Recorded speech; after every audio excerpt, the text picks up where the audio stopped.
Heureux de vous retrouver sur Médian TV Afrique, bienvenue à tous.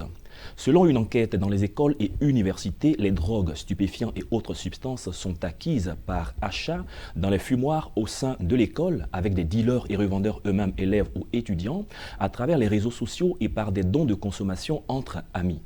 En 2020, 200 élèves ont été interpellés dans les écoles et les fumoirs. L'émission du jour entend aborder la lutte contre la drogue dans les écoles. Et pour en parler, nous recevons Dr Zawi Feriol. Il est médecin de santé publique, coordonnateur du Centre d'accompagnement et de soins en addictologie, en abrégé le CASA. Bienvenue, docteur. Merci, monsieur. Tout à l'heure, nous allons avoir l'occasion de voir ce que fait ce centre de façon concrète. Avec nous également sur ce plateau, Djomomax Arnold, il est le président national de l'ASEPSI, qui est l'association chrétienne des élèves et étudiants protestants de Côte d'Ivoire. Bienvenue, Djomomax Arnold. Merci.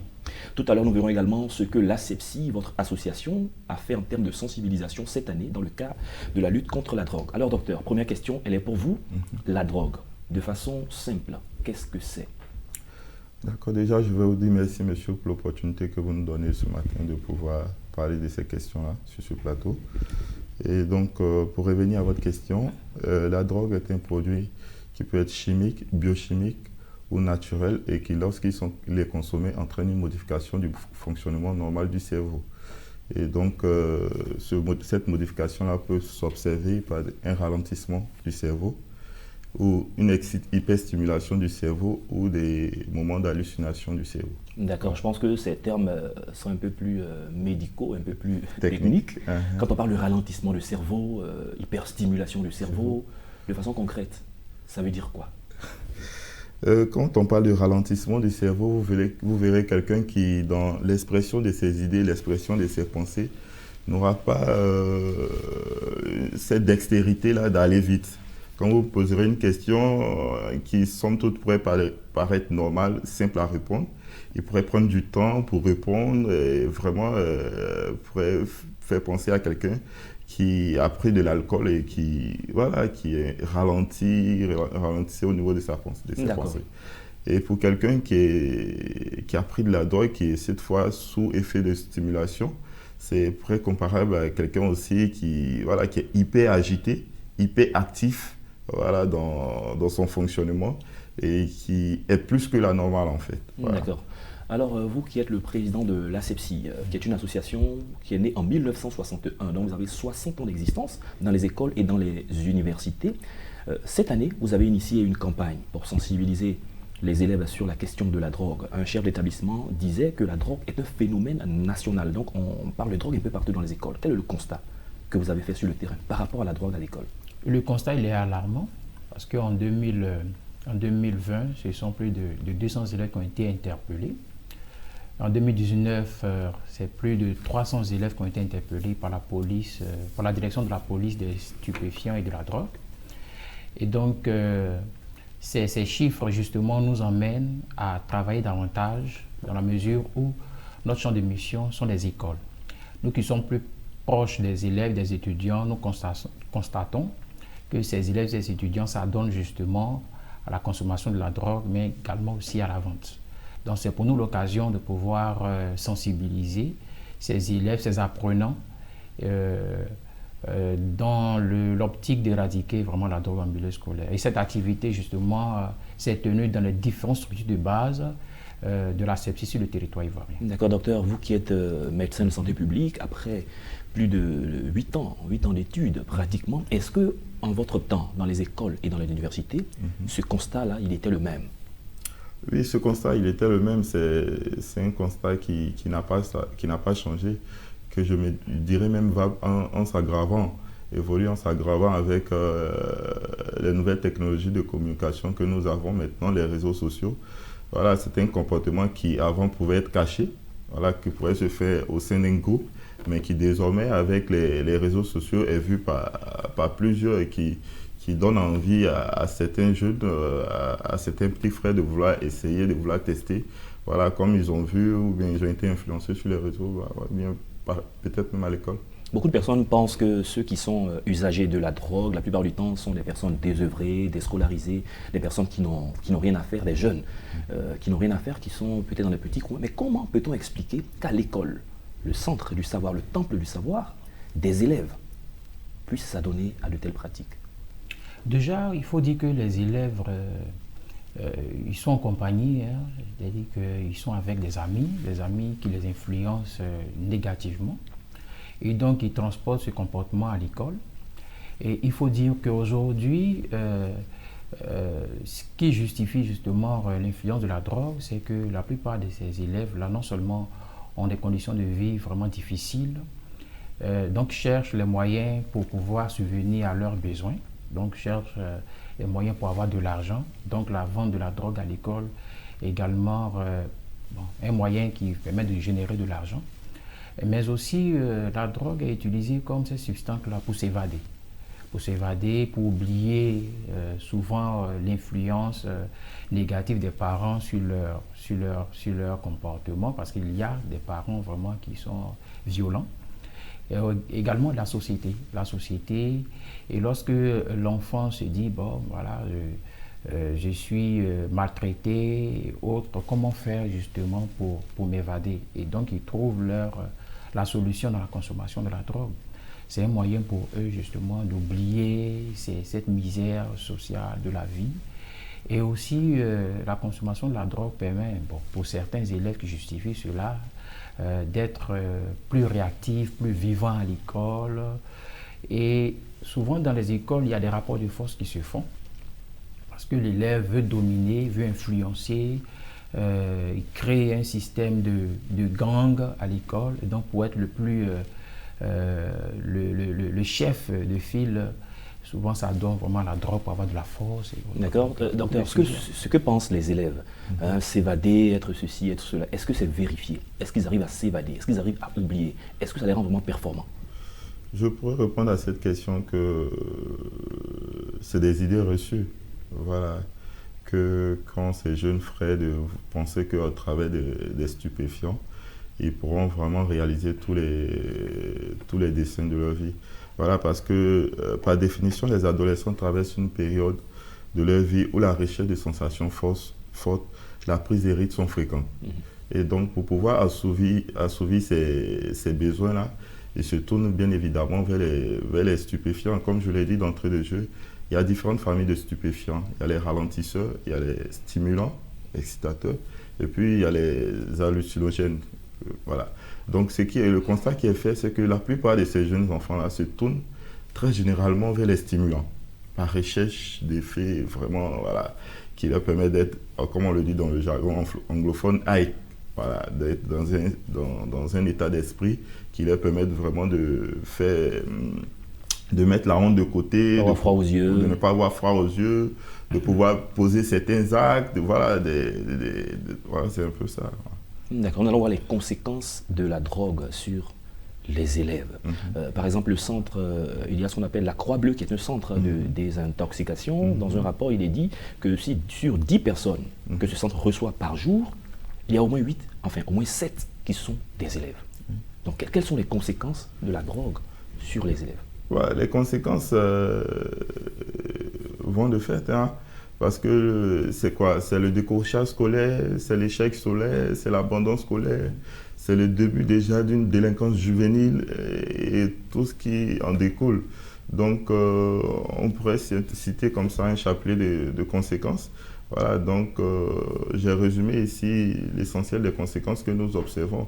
Et puis maintenant, pour la nation ivoirienne, voilà, c'est une jeunesse qui, plus tard, ne sera pas à même de pouvoir servir la nation là où on aura besoin d'elle. Quand on dit que l'avenir de demain appartient à la jeunesse. Voilà. Alors, vous qui sillonnez les écoles et les établissements, quelles sont les conséquences palpables que vous avez observées?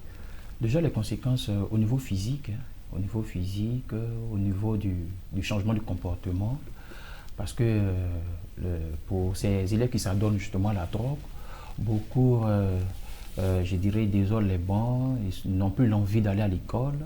Il y a également des comportements d'agressivité, de violence à l'école, parce que justement, la consommation de ces substances illicites-là crée le dérèglement au niveau mental.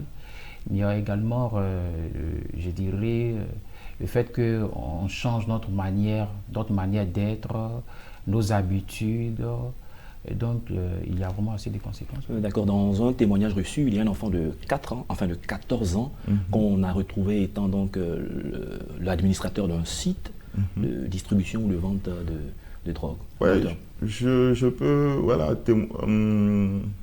soutenir cette affirmation parce que plus tard même que hier, j'étais allé me coiffer, j'étais avec mon coiffeur qui me donnait comme ça le témoignage de sa fille qui est en classe de première dans une école, dans un établissement de Yopougon, où ils sont venus saisir, je crois, une jeune fille qui était dealeuse de cocaïne. Voilà, donc c'est pour vous dire combien de fois le fléau, il est réel, il est véritable. Et le constat qui est fait, c'est qu'il tend à s'ancrer de plus en plus au sein de la jeunesse ivoirienne, voilà, des plus jeunes. Donc, il y a matière à faire quelque chose vraiment, à tirer la sonnette d'alarme. D'accord, avant de voir les propositions pour éradiquer ce fléau, si on devrait situer les responsabilités, qui est responsable ou qui est partie prenante? Déjà, il faut dire que c'est l'élève lui-même, l'acteur de cette situation. Il y a également le fait que certains parents d'élèves, je dirais, ne sont pas regardants sur le comportement de leurs élèves, pour ne pas dire de leurs enfants, parce qu'il y a des parents qui sont absents au niveau de l'éducation des élèves.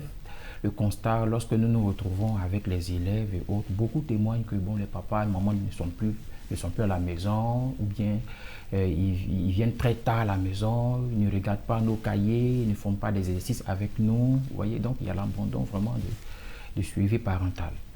Il y a également aussi le fait que les écoles ne mettent pas assez de moyens justement pour assurer la sécurité, les fouilles, faire des contrôles. Parce que les fumoirs sont parfois dans les écoles, oui, ou souvent parfois à l'extérieur des écoles. Mais il faut également dire qu'il y a assez de stratégies qui sont mises en place justement par les passeurs en complicité avec certains vigiles des écoles. Il y a également le fait qu'il y a des vendeurs ambulants. Il y a des témoignages que des dames même qui vendent la nourriture à l'école, vraiment vendent de la drogue. Parce qu'il faut trouver des moyens justement pour faire passer la marchandise, la consommation de la marchandise et autres.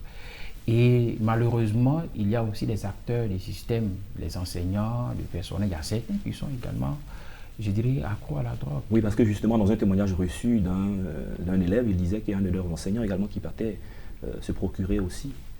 Voilà. La drogue. Est-ce que les forces de sécurité peuvent intervenir? Oui, est-ce qu'il y a une police pour répondre à cette question, pour ma part, je dirais que le niveau de responsabilité, il a différents niveaux. Il a 3 niveaux. Okay.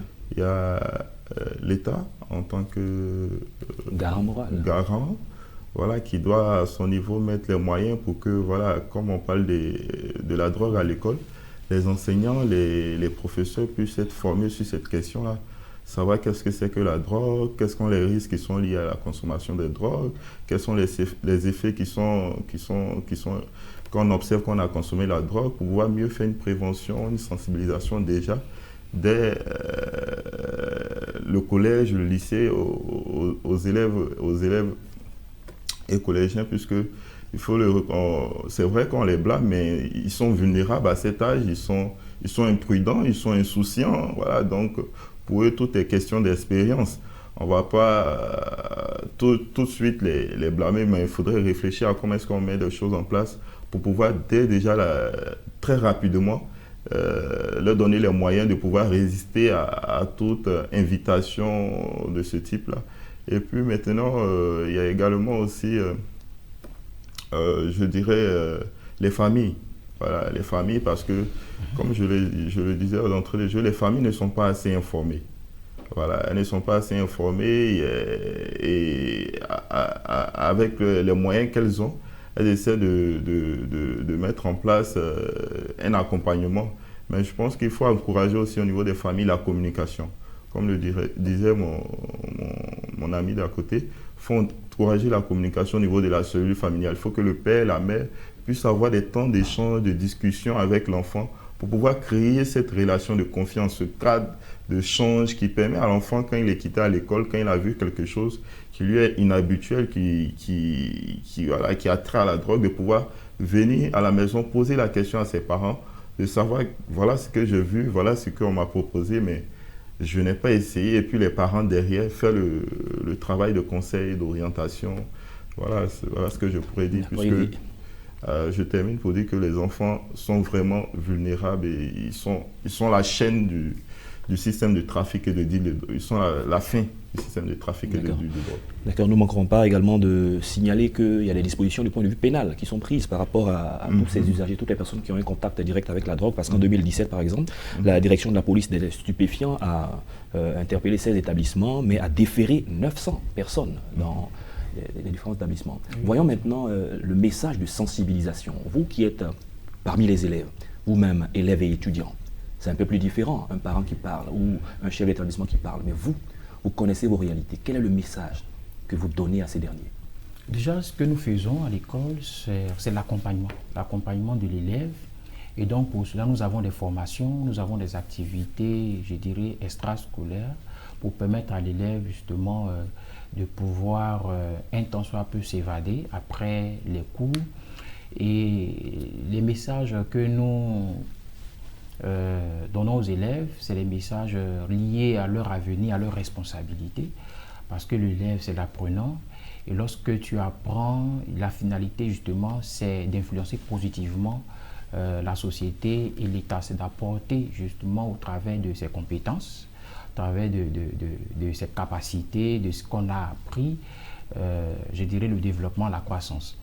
Donc aujourd'hui, nous présentons la responsabilité de l'élève face au devenir de la nation, mais également la responsabilité de l'élève par rapport à sa famille, parce que c'est un investissement. Lorsque le parent met son élève à l'école, son enfant à l'école, il investit sur l'enfant. Et donc l'enfant a un devoir, je dirais, d'honneur vis-à-vis de ses parents. À travers de bons résultats. Oui, à travers les bons résultats, on nourrit les parents, les bons résultats, et puis demain, pourquoi pas, aider papa et maman, en leur offrant par exemple des voyages, construire des maisons pour eux. Mais il y a également aussi leur devenir, parce qu'ils sont amenés justement à passer de l'étape de l'adolescence à l'étape d'adulte, donc fonder des familles. Et donc vous voyez, l'élève qui n'a pas toutes ces informations, qui n'est pas sensibilisé par rapport à une prise de conscience véritable, ne pourra pas justement influencer. Donc nous faisons de l'accompagnement, nous sensibilisons l'élève par rapport à la prise de conscience, sa responsabilité, son impact, son influence, qu'il peut avoir dans sa société et de ce que lui-même, il est un instrument justement de développement. D'accord. Ils font de l'accompagnement de façon bénévole entre élèves. Alors vous êtes coordonnateur du centre d'accompagnement et de soins en addictologie. Dites-nous, quelle est votre démarche lorsque vous recevez des élèves usagers de la drogue? Comment ça se passe? Comment vous les accompagnez? Voilà, quand nous recevons des élèves usagers de la drogue, dans un premier temps, on fait le travail de confirmer d'abord la consommation de drogue. Voilà. Et après avoir confirmé cette consommation de drogue-là, on essaie d'évaluer si oui ou non il y a une dépendance. S'il y a une dépendance, et la troisième étape sera de savoir si, bien évidemment, l'enfant ou bien le jeune homme veut se faire accompagner. Parce qu'on n'accompagne que celui qui veut se faire accompagner. Voilà. Donc quand cette étape aussi est faite, en ce moment-là, on déroule tout le reste de la prise en charge, qui est une prise en charge sociale, qui est une prise en charge psychologique, qui est une prise en charge médicale, qui est une prise en charge addicto, à travers des rendez-vous et qui associe aussi les familles. D'accord, prenons l'exemple d'un élève qui était brillant à l'école et qui désormais est dépendant, ses résultats sont mauvais et il vient vous voir. Comment se fait le cheminement, l'accompagnement? Il est dépendant. Il est dépendant, il est reçu déjà par les travailleurs communautaires, les travailleurs à l'accueil, qui vont confirmer sa consommation, qui vont essayer d'identifier la substance qu'il consomme.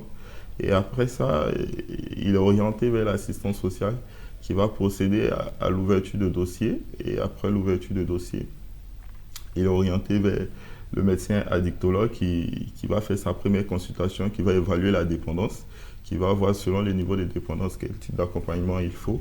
Et à cette prise en charge, on associe dans toutes les situations le psychologue pour pouvoir aider à l'accompagnement de cette personne-là.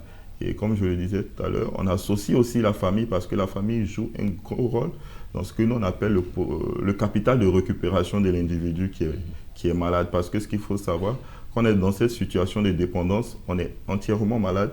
Donc, on a besoin de se faire accompagner. Et pour se faire accompagner, il faudrait que l'environnement aussi familial soit favorable, soit compréhensif à la situation de maladie que traverse l'enfant pour pouvoir mieux l'accompagner et ne pas créer un environnement hostile qui viendrait déconstruire tout ce qui a été fait à travers de nos interventions, de nos activités. D'accord, une personne qui est en train d'être accompagnée, quel doit être le regard de ses amis autour? Parce que le regard de jugement parfois fait plonger l'individu. Quel est votre message à l'endroit de ceux qui sont dans l'environnement immédiat? Est-ce qu'ils doivent fuir la personne? Est-ce qu'ils doivent comprendre la personne? Que faire? Non, il faut toujours accompagner. Il faut toujours accompagner parce que l'amitié, je dirais, n'est pas pour un temps. Lorsque je suis ami avec un élève qui malheureusement consomme de la drogue, mon rôle, c'est de l'interpeller, c'est de le conseiller, lui rendre visite, échanger avec lui justement pour qu'il puisse sortir de là. C'est très important. Bon, c'est vrai qu'aujourd'hui, le regard tue, le regard est jugement. Parce que les gens ont peur, on se dit si on me voit avec quelqu'un qui consomme, tout de suite, il sera... Ça se ressemble. Non, pas du tout. Il faudrait véritablement, je dirais, accompagner. Il ne faut pas les rejeter. Faut pas les rejeter. Et comme le docteur l'a dit, il y a des centres. Il y a des centres, donc il faudrait orienter ces personnes vers des centres, le Casar, la Croix-Bleue et autres. D'accord. Souvent, la drogue peut être comparée un peu à l'immigration clandestine. On fait des sensibilisations, on montre les méfaits, les dangers, mais il y en a qui veulent toujours y aller. Lors d'une des conférences, j'ai entendu qu'il ne faut pas tester. Ce n'est pas, la curiosité ici n'est pas admise comme la curiosité scientifique. Pourquoi? Je veux aller dans ce sens pour dire qu'on a un jargon dans le centre qui est tester, rester. Ça veut dire? Tu essaies, tu vas y rester. Voilà, parce que les trafiquants, les dealers, ils sont vraiment arrivés à un niveau de compétence où le simple fait de consommer la substance, ne serait-ce qu'une fois, deux fois, trois fois, va créer déjà ce qu'on appelle le syndrome de manque selon les substances qui ont des niveaux, voilà, de sévérité. Et quand on essaie ces substances-là et on perçoit les effets, quand les effets finissent, après refont surface l'envie de consommer. Et c'est cette envie de consommer irrépréhensible qui pousse l'individu toujours à se tourner vers ces substances par rapport à l'expérience qu'il a eue avec la substance la première fois qu'il a consommé. Donc, nous, j'ai pour habitude de dire à mes jeunes frères, vraiment, je les déconseille ça, à tous les niveaux, de vouloir expérimenter la drogue. La drogue, c'est pas comme c'est pas comme un jeu vidéo où on joue une partie et puis voilà, après on est détaché. C'est pas comme une partie de football où on joue un match, après on est détaché. Quand tu commences, tu rentres dans ce système-là vraiment, c'est complètement difficile après s'en sortir. Donc j'invite les jeunes frères à vraiment s'éloigner de ces substances. On a coutume de dire que l'habit ne fait pas le moine, mais c'est en même temps à travers l'habit qu'on reconnaît parfois le moine. Est-ce qu'il y a des moyens d'identifier des usagers confirmés, pas par un prototype non bien défini, mais à partir d'un certain nombre d'éléments, on peut dire ce dernier? Oui, il y a des moyens d'identifier des usagers confirmés quand on a à la maison un enfant qui est élève, qui déjà commence à avoir de moins bons résultats scolaires, qui déjà commence à avoir des temps d'absentéisme à l'école signalés, qui à la maison a un désintérêt pour tout ce qui est les choses de la maison, pour déjà réviser ses leçons, pour bosser. Un enfant qui est très souvent absent de la maison, qui est intéressé par les choses de dehors, un enfant qui fait moins attention à son hygiène corporelle, environnementale, un enfant qui vraiment n'est plus concentré pour les choses de son âge. En ce moment-là, ça interpelle les parents, mais le constat, c'est que quand on arrive à cette étape-là, il est généralement trop tard.